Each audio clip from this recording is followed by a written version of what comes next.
ಎಷ್ಟು ಸರಿ ಹೇಳಬೇಕು ನನ್ನ ಬಟ್ಟೆನ ಐರನ್ ಮಾಡಬೇಡ ಅಂತ? ನಾನೇ ಮಾಡ್ಕೋತೀನಿ. ಐರನ್ ಮಾಡ್ಕೊಳಕ್ ನಿನಗೆ ಬರಲ್ಲ ಅಂತಲ್ಲ, ಟೈಮ್ಗೆ ನಿನಗೆಲ್ಲ ಮಾಡ್ಕೊಡೋದು ನನ್ನ ಜವಾಬ್ದಾರಿ. ಅಷ್ಟು ಜವಾಬ್ದಾರಿ ಇರೋನೇ ಆಗಿದ್ರೆ ನನ್ನ ಮಾತು ಕೇಳಿ ನನಗೆ ಸಂತೋಷ ಪಡಿಸ್ತಿದ್ದೆ. ನೀನ್ ಸಂತೋಷವಾಗಿರ್ಬೇಕು ಅಂದ್ರೆ ನನ್ನ ಮಾತು ಕೇಳಬೇಕು. ನೀನ್ ದುಡ್ಡಲ್ಲಿ ನಂಗೆ ಸಂತೋಷ ಇಲ್ಲ. ಈ ದರಿದ್ರದಲ್ಲಿ ನನಗೂ ಆನಂದ ಇಲ್ಲ. ಅಪ್ಪ ಅಮ್ಮ ಕೊನೆ ಉಸಿರು ಬಿಟ್ಟಿರೋ ಈ ಮನೆ ನಿನ್ಗೆ ದರಿದ್ರದಾಗ ಕಾಣಿಸ್ತಿದ್ಯಾ? ಅಪ್ಪನ ನೆನ್ಪು ನಿನ್ಗೆ ನೋವು ಕೊಡ್ತಿದ್ಯಾ? ಅವ್ರಿಗೋಸ್ಕರನೇ ನಾನು ಇಲ್ಲಿದ್ದೀನಿ. ನಿನಗೆ ಮದ್ವೆ ಮಾಡಿ ನಿನ್ ಗಂಡನ ಮನೆ ಕಳಿಸು ಅಂತ ನಿಮ್ಮ ಅಪ್ಪ ನನಗೆ ಹೇಳಿದ್ದಾರೆ. ಅವರು ನಿನ್ಗೂ ಅಪ್ಪನೇ. ನಿನ್ನ ನನ್ನ ಬೀದಿಲ್ ಬಿಟ್ಟು ಹೋದಾಗ್ಲೇ ಅವರು ಆ ಅರ್ಹತೆ ಕಳ್ಕೊಂಡ್ರು. ಈಗ ನೀನ್ ತುಂಬಾ ಜೀವನಗಳನ್ನ ಬೀದಿಗೆ ತರ್ತಿದ್ಯಾ ಅಲ್ವಾ? ಬೀದಿಗೆ ಬಿದ್ದಿರೋ ನಮ್ಮ ಜೀವನನ ವಾಪಸ್ ಮನೆಗೆ ತಗೊಂಡ್ಬರ್ತಾ ಇದ್ದೀನಿ. ಹಾಗಂತ ನಿನ್ನ ನೀನು ಸಮರ್ಥಿಸ್ಕೊಳ್ಬೇಡ. ಮೇಲ್ಗಡೆ ಒಬ್ಬ ಇದ್ದಾನೆ, ನೀನ್ ತಪ್ಪನ್ನೆಲ್ಲ ಲೆಕ್ಕ ಹಾಕ್ತಾ ಇರ್ತಾನೆ. ನಾವು ನೋವಲ್ಲಿದ್ದಾಗ ಏನ್ ಮಾಡ್ದ ಆ ಮೇಲಿರೋನು? ನಮ್ ಕಷ್ಟನ ಲೆಕ್ಕ ಹಾಕ್ತಾ ಇದ್ನ? ಜನ್ಮ ಕೊಟ್ಟಿರೋ ತಂದೆ ಮೇಲೆ ಕೋಪ ಮಾಡ್ಕೋತಿದ್ಯಾ.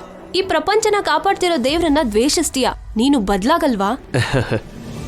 ಯಾವತ್ತಿಗಾದ್ರೂ ಬದಲಾಗಬೇಕಾಗಿರೋದು ನೀನೇ. ಈ ಮನೆಯಿಂದ ನೀನ್ ಹೊರಗೆ ಬಂದ್ರೆ ನಿನ್ ಹಣೆ ಬರ ಬದಲಾಗುತ್ತೆ. ನೀನ್ ಓದ್ ಮುಗಿತಾ ಇದ್ದಾಗೇನೆ ಮದ್ವೆ ಮಾಡ್ತೀನಿ. ಅದನ್ನ ಡಿಸೈಡ್ ಮಾಡ್ಬೇಕಿರೋದು ನೀನಲ್ಲ, ನಾನ್ ಡಿಸೈಡ್ ಮಾಡ್ಬೇಕು. ನಾನ್ ಡಿಸೈಡ್ ಮಾಡಿದ್ರೆ ನೀನ್ ಆದಾಗೆ. ನಾನ್ ಈ ಮನೆ ಬಿಟ್ಟೆಲ್ಲೂ ಹೋಗಲ್ಲ. ನಿನ್ನ ದೊಡ್ಡ ಬಂಗ್ಲೆ ಕಳಿಸ್ತೀನಿ. ಕೋಟ್ಯಾಧೀಶ್ವರನ್ ಮನೆಗೆ ಸೊಸೆ ಮಾಡ್ತೀನಿ. ಹೋ, ಅಲ್ಲಿ ಕೂಡ ನಿನ್ ಸ್ಟೇಟಸ್ ತೋರ್ಸ್ಕೋಬೇಕು ಅನ್ಕೋತಿದ್ಯಾ ಅಂತ ಆಯ್ತು.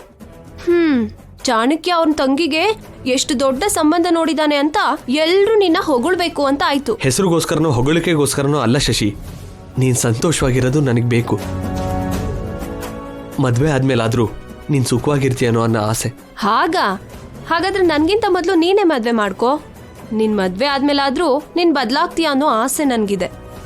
ಅದು ನಡೀದೇ ಇರೋ ಕೆಲ್ಸ. ಯಾವ್ದ್ ನಡಿಯಲ್ಲ? ನೀನ್ ಬದ್ಲಾಗೋದಾ ಮದ್ವೆ ಮಾಡ್ಕೊಳ್ಳೋದಾ? ಎರಡು. ಮದ್ವೆ ಆದ್ರೆ ಬದ್ಲಾಗ್ತೀಯ.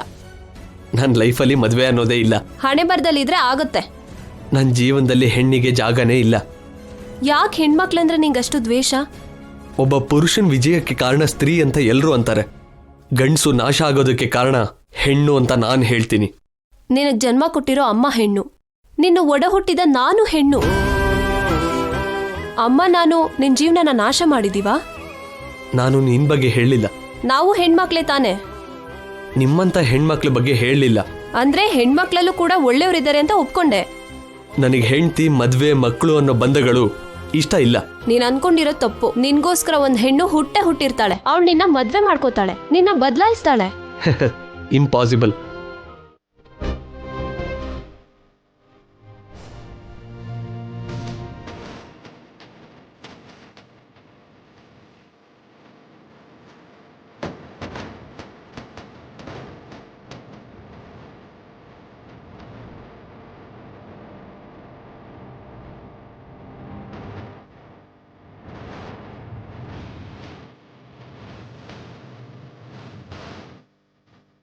ಅಮ್ಮ ಅಪ್ಪ, ಆಫೀಸಿಗೆ ಹೋಗಿ ಬರ್ತೀನಿ, ಆಶೀರ್ವಾದ ಮಾಡಿ.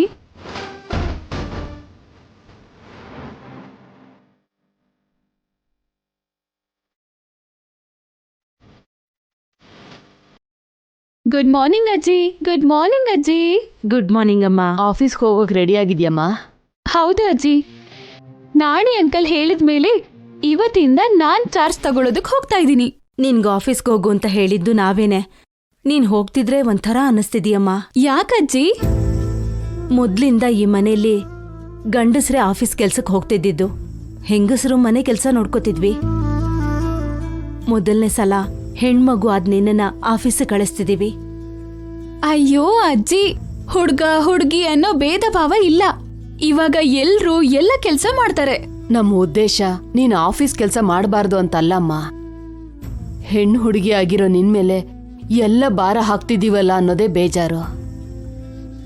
ನೀನ್ ಹೊರಗಡೆ ಹೋದ್ರೆ ನಿಮ್ ಚಿಕ್ಕಮ್ಮ ನಿನ್ನ ಏನ್ ಮಾಡ್ತಾಳೋ ಅನ್ನೋ ಭಯ. ನಿಮ್ಮಪ್ಪ ಇದ್ದಿದ್ರೆ ನಮ್ಗೀ ಭಯ ಇರ್ತಾ ಇರ್ಲಿಲ್ಲ. ನನಗೇನೂ ಆಗಲ್ಲ ಅಜ್ಜಿ, ನೀವಿಬ್ರು ನನ್ ಬಗ್ಗೆ ವರಿ ಮಾಡ್ಬೇಡಿ. ನಾನ್ ಎಲ್ಲಾ ಜಾಗ್ರತೆನೂ ತಗೋತಾನೆ ಇರ್ತೀನಿ. ಆ ನಿತ್ಯ ಇಂದ ತುಂಬಾನೇ ಹುಷಾರಾಗಿರ್ಬೇಕು. ಮಾರಿದ್ರೆ ಅಂತ್ಯ ಮಾಡ್ಬಿಡ್ತಾಳೆ. ಗೊತ್ತು ಅಜ್ಜಿ. ಚಿಕ್ಕಮ್ಮಂಗೆ ನನ್ ಮೇಲೆ ಎಷ್ಟು ಕೋಪ ಇದೆಯೋ, ಅವ್ರ ಆ ಕೋಪ ತೀರ್ಸ್ಕೊಳ್ಳೋದಕ್ಕೆ ಏನೇನ್ ಮಾಡ್ತಾರೋ ಅಂತ ನನಗೆಲ್ಲ ಗೊತ್ತು.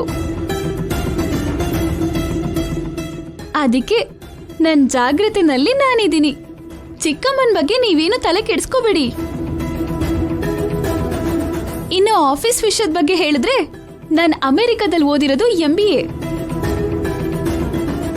ಅದು ಅಲ್ದೆ ಅಜ್ಜಿ, ಅಮ್ಮ, ಅಪ್ಪ ಎಲ್ರ ಜೀನ್ಸ್ ನನ್ನ ಹತ್ರನೇ ಇದೆ.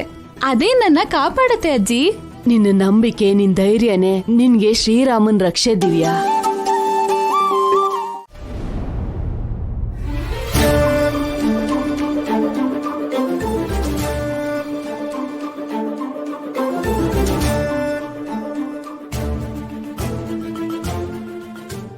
ನೋಡು, ಅಂದ್ರೆ ಇವತ್ತಿಂದ ದಿವ್ಯಾ ಈ ಎಸ್ಟೇಟ್ನ ಹ್ಯಾಂಡ್ ಓವರ್ ತಗೋತೀನಿ ಅಂದಂಗಾಯ್ತು ಅಲ್ವಾ ಚಂದ್ರಿಕಾ? ಇಲ್ಲ, ಅವಳು ಸಾವಿನ ಬಾಗ್ಲ ತಟ್ಟದಕ್ಕೆ ಹೋಗ್ತಿದ್ದಾಳೆ. ಹಾ, ಅದೇಗೆ ಜೈ ಗ್ರೂಪ್ ಆಫ್ ಇಂಡಸ್ಟ್ರೀಸ್ಗೆ ಹೊಸ ಚೇರ್ಮನ್ ಆಗಿ ದಿವ್ಯಾ ಚಾರ್ಜ್ ತಗೊಳಕ್ಕೆ ಹೊರಟ್ರೆ ಸಾಯ್ತಾಳೆ ಅಂತಿಲ್ಲ ಯಾಕೆ?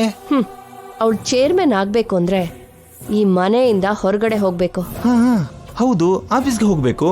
ಇವಳು ಮನೆಯಿಂದ ಯಾವಾಗ ಹೊರಗಡೆ ಕಾಲಿಡ್ತಾಳೋ ಅಂತ ಆ ನಿತ್ಯ ಹದ್ದಿನ ಕಣ್ಣಿಟ್ಟು ಕಾಯ್ತಾ ಇದ್ದಾಳೆ. ಹೌದು, ಇಷ್ಟು ಜನ ಸೆಕ್ಯೂರಿಟಿ ಇದ್ದಾಗ, ನಿಮ್ಮ ಅಜ್ಜಿ, ನಿಮ್ಮ ಅತ್ತಿಗೆ, ಆ ನಾಣಿ, ನಾವು ಇದ್ದಾಗ ನಿತ್ಯ ದಿವ್ಯಾನ ಏನು ಮಾಡಕ್ಕಾಗಲ್ಲ. ದಿವ್ಯಾ ಮನೆಯಿಂದ ಹೊರಗಡೆ ಕಾಲಿಡ್ತಿದ್ದಾಗೆ ನಿತ್ಯ ಅಟ್ಯಾಕ್ ಮಾಡಿ ಸಾಯಿಸ್ಬಿಡ್ತಾಳೆ. ಹೇಗ್ ಸಾಯ್ತಾಳೆ ಚಂದ್ರಿಕಾ? ನಿತ್ಯ ಪಕ್ಕದಲ್ಲಿ ಯಾವಾಗಲೂ ರಂಜಿತ್ತು, ಆ ಅಶೋಕ್ ಇರ್ತಾರೆ ಅಲ್ವಾ, ಅವ್ರನ್ನ ದಾಟಿ ನಿತ್ಯ ದಿವ್ಯನ ಟಚ್ ಮಾಡಕ್ಕಾಗತ್ತಾ? ಜೊತೆಗೆ ಅವ್ರಲ್ಲೊಬ್ಬ ಅಭಿ ಅಂತ ನಾವು ಅಂದ್ಕೋತಿದೀವಿ. ಅಭಿ ಇರ್ಬೇಕಾದ್ರೆ ನಿತ್ಯ ದಿವ್ಯಗೆ ಏನು ಮಾಡಕ್ಕಾಗಲ್ಲ. ಹುಚ್ಚು ಪೌಡ್ರು, ಅವಳು ನಿತ್ಯ ಸೇಡ್ ಇಟ್ಕೊಂಡಿರೋ ಹಾವುಗಿಂತ ತುಂಬಾ ಅಪಾಯಕಾರಿ.